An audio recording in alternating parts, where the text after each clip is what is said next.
दोस्तों, मार्वल के show Daredevil born again के एपिसोड 7 में हमें एक डार्क और इंटेंस स्टोरी देखने को मिली। इस एपिसोड में डेयरडेविल को एक नए खतरे का सामना करना पड़ता है और फिस्ट की चालें और भी खतरनाक हो जाती हैं। तो बिना किसी देरी किए चलिए शुरू करते हैं एपिसोड का पूरा breakdown. Welcome to our channel the super hero universe dare legends rise. तो एपिसोड की शुरुआत होती है न्यूयॉर्क पुलिस द्वारा एक खौफनाक जगह की जांच से। ये वही जगह है जहां उन्हें कई डरावनी आर्ट वर्क और मर्डर के हिंट्स मिलते हैं। पुलिस को यहाँ एक नाम मिलता है, बेस्टिन कूपर। ये एक ट्रबल्ड पास्ट वाला नौजवान है जो बहुत ही अजीब और डरावना व्यवहार करता है। पुलिस की फाइंडिंग्स को किम रिपोर्ट करती है फिस्क को, और फिस्क इस बात से भी वाकिफ है कि डेयरडेविल एक बार फिर सड़कों पर वापस आ गया है। दूसरी तरफ बेस्टिन, जो कि असल में म्यूज है, ग्लेन का पेशेंट है, वह ग्लेन को शुक्रिया कहता है कि उन्होंने उसे उसकी सच्ची पहचान को अपनाने में मदद की। ग्लेन को तब अचानक एहसास होता है कि म्यूज वही खतरनाक क्रिमिनल है जिसका पुलिस पीछा कर रही है। इससे पहले कि ग्लेन कुछ समझ पाए, म्यूज उसे बेहोश कर देता है और एक चेयर से बांध देता है। पैट मोडॉक और AFTF यानी एंटी विजिलेंटे टास्क फोर्स अलग अलग म्यूज के ठिकाने की जांच करते हैं और वहां ग्लेन के स्केच पाते हैं।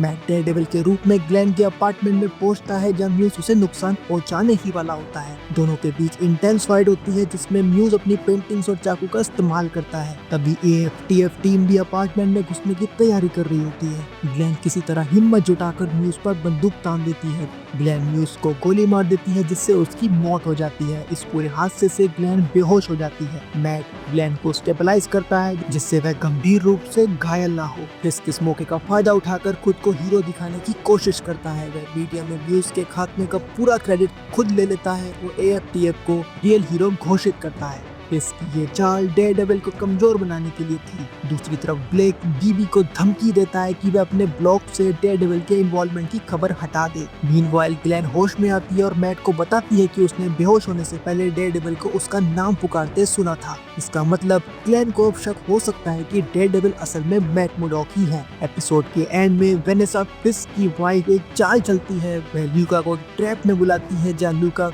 फिस्क को मारने की कोशिश करता है, लेकिन तभी बग कैशमैन लुका के सिर में गोली मार देता है और फिस्क एक बार फिर सुरक्षित बच जाता है। तो दोस्तों, ये थी डेयरडेविल बोर्न अगेन के एपिसोड 7 की पूरी ओवरऑल स्टोरी। अब बात करते हैं कुछ कॉमिक बुक रेफरेंसेस की जो हमने इस एपिसोड में नोटिस किए।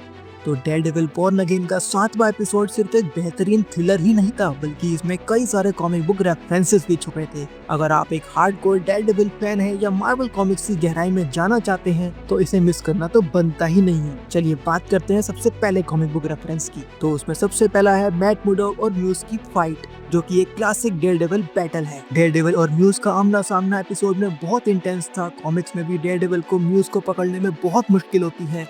डेयरडेविल वॉल्यूम 5 इशू 14 में मैट को म्यूज को रोकने के लिए अपने सेंसेस और डिटेक्टिव स्किल्स का पूरा इस्तेमाल करना पड़ता है। शो में भी ये लड़ाई डार्क और ग्रिटी थी जो कॉमिक्स के टोन को मैच करती है। इसके बाद हम एक बार फिर से म्यूज की बात कर लेते हैं कॉमिक्स के रेस्पेक्ट में। इसकी बात हमने पिछले एपिसोड के ब्रेकडाउन में भी करी है। एपिसोड 7 में दिखाया गया म्यूज अपनी विकृत आर्ट वर्क के लिए जाना जाता है। म्यूज का कॉमिक्स में डेब्यू हुआ था डेयरडेविल वॉल्यूम 5 इशू 11 में, जो कि पब्लिश किया गया था 2016 में, जिसे चार्ल्स साउल ने लिखा था। कॉमिक्स में म्यूज एक साइको सीरियल किलर है जो अपने पीड़ितों के खून से आर्ट बनाता है। शो में म्यूज को थोड़ा अलग दिखाया गया है, लेकिन उसकी क्रिपी वाइब और आर्टिस्टिक ऑब्सेशन पूरी तरह कॉमिक से ली गई है। इसके बाद हमने देखा एपिसोड में फिस्क ने एक मास्टरमाइंड की तरह अपनी पावर का इस्तेमाल किया और खुद को हीरो दिखाने की कोशिश की। ये पूरा प्लॉट कॉमिक्स के बोर्न अगेन आर्क, जो कि पब्लिश किया गया था 1986 में, उससे प्रेरित है, जिसे फ्रैंक मिलर ने लिखा था। कॉमिक्स में भी किंगपिन डेयरडेविल को बदनाम करने के लिए हर हद पार कर देता है। फिस्क का मीडिया को मैनिपुलेट करना और खुद को जनता का मसीहा दिखाना पूरी तरह इस आइकॉनिक आर्क की झलक देता है। इसके बाद वेनेसा फिस्क का इस एपिसोड में ल्यूका को ट्रैप करना दिखाता है कि अब वह भी फिस्क की गेम का अहम हिस्सा बन गई है। कॉमिक्स में वेनेसा फिस्क सिर्फ विल्सन फिस्क की वाइफ ही नहीं, बल्कि उसकी क्राइम एम्पायर को संभालने में एक अहम भूमिका निभाती है। डेयरडेविल वॉल्यूम 1 इशू 172 जो कि पब्लिश किया गया था 1981 में, वेनेसा फिस्क ने अपनी एनिमीज को ठिकाने लगाने में फिस्क की मदद की थी। इसके बाद एपिसोड के एंड में ग्लेन का ये कहना कि उसने डेयरडेविल को उसका नाम लेते हुए सुना है, बहुत बड़ा ये हिंट हो सकता है कि वह मैट की असली पहचान का पता लगा सकती है। ये कॉमिक्स के बोर्न अगेन आर्क की एक और बड़ा संकेत है जहाँ फिस्क को मैट की असली पहचान का पता चल जाता है। तो दोस्तों ये थे डेयरडेविल बोर्न अगेन के एपिसोड 7 के सभी बड़े comic book references. Marvel studios अपने शोज और मूवीज में एक दूसरे से जुड़ी छोटी छोटी डिटेल्स डालता है जो सिर्फ ट्रू फैंस ही पकड़ सकते हैं। डेयरडेविल बोर्न अगेन के एपिसोड 7 में भी हमने एमसीयू और पुराने मार्वल शोज से कई बेहतरीन रेफरेंस निकाले हैं। तो बिना किसी देरी के चलिए डिकोड करते हैं मार्वल मूवीज और टीवी शो से जुड़े हुए सारे हिडन डिटेल्स जो हमने देखे इस एपिसोड में। तो इसमें सबसे पहला है किंग पिन का पॉलिटिकल मूव जो कि हमें दिखाता है कनेक्शन हॉकाई टीवी सीरीज से। इस एपिसोड में फिस्क को न्यूयॉर्क का मसीहा बनने की कोशिश करते हुए दिखाया गया। ये बिल्कुल उसी तरह है जैसे हम हॉकाई में देखते हैं कि फिस्क का न्यूयॉर्क के क्राइम पर कितना कंट्रोल है। हॉकाई में फिस्क माया लोपेज यानी इको के पिता का इस्तेमाल करता है और यहाँ वह AFTF यानी एंटी विजिलेंटे टास्क फोर्स को अपने फायदे के लिए यूज कर रहा है। इसके बाद हमने देखा न्यूज का इंट्रोडक्शन जो कि सिमिलर था जेसिका जोन्स के किलर ग्रेव से। न्यूज का कैरेक्टर MCU में पहली बार आया है लेकिन उसका पागलपन और माइंड गेम्स हमें जेसिका जोन्स टेलीविजन सीरीज के विलन किलग्रेव की याद दिलाता है। किलग्रेव भी लोगों को साइकोलॉजिकल टॉर्चर करता था और न्यूज भी अपने क्रीपी आर्ट और ट्विस्टेड साइकोलॉजी से मैट मोडॉक की दुनिया हिला देता है। दोनों में एक और समानता है, दोनों ही अपने विक्टिम्स को अपने मास्टरपीस मानते हैं। इस एपिसोड में डेयरडेविल वर्सेस न्यूज की फाइट में हमें वो रॉ और brutal hand to hand combat देखने को मिलता है जो हमें नेटफ्लिक्स के डेयरडेविल शो में देखने को मिला था। मार्वल स्टूडियोज अब भी डेयरडेविल का वही ब्रूटल और इंटेंस फाइटिंग स्टाइल बनाए रखा है जो फैंस को बहुत पसंद आया था। खासकर जब मैट डार्क LA और कम रोशनी वाली जगह में फाइट करता है तो हमें वही नेटफ्लिक्स वाइब महसूस होती है। इसके बाद हमने एक कनेक्शन जो नोटिस किया वो था वेनेसा फिस्क का जो कि हमको कॉल बैक देता है स्पाइडरमैन दी एनिमेटेड सीरीज से। वेनेसा फिस्क को इस एपिसोड में विल्सन फिस्क की सच्ची पार्टनर की तरह दिखाया गया है जो हमें स्पाइडरमैन दी एनिमेटेड सीरीज की याद दिलाता है। कॉमिक्स और इस एनिमेटेड शो में भी वेनेसा को एक चालाक और स्ट्रेटेजिक विलन के रूप में दिखाया गया था जो फिस्क के एम्पायर को चलाने में मदद करती थी।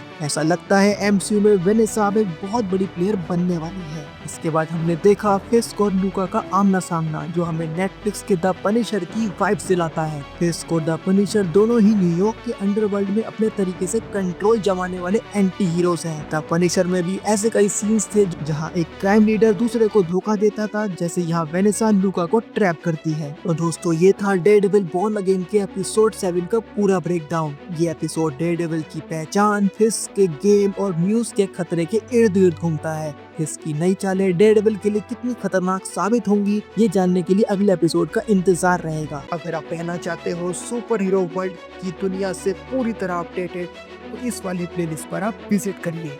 इस पर हम सुपर न्यूज के वीकली एपिसोड पब्लिश करते रहते हैं जिसमें हम बात करते हैं मार्वल DC की आने वाली सभी movies, TV shows, comic book और किसी भी तरह की अपडेट के बारे में। अगर आपने डेयरडेविल बोर्न अगेन के एपिसोड्स का ब्रेकडाउन नहीं देखा है तो इस वाली प्लेलिस्ट पर आप विजिट करिए। इसमें हमने हर एपिसोड के detail story, comic book references, Easter eggs, MCU connection, comic book connection सभी के बारे में बात करी है और किया है डीप एनालिसिस।